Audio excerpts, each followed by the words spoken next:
To create an announcement channel is real easy in Discord. Just create a text channel. Click on the plus button to create a channel.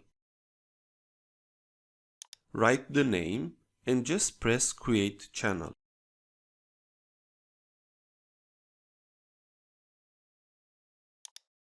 Then go to the settings of the channel.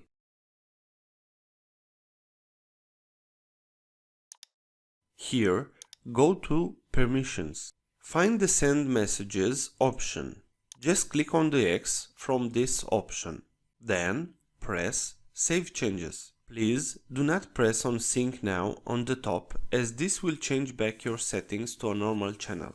If this was useful, please thumbs up, share and subscribe, as this will help me a lot. Thank you. Bye bye.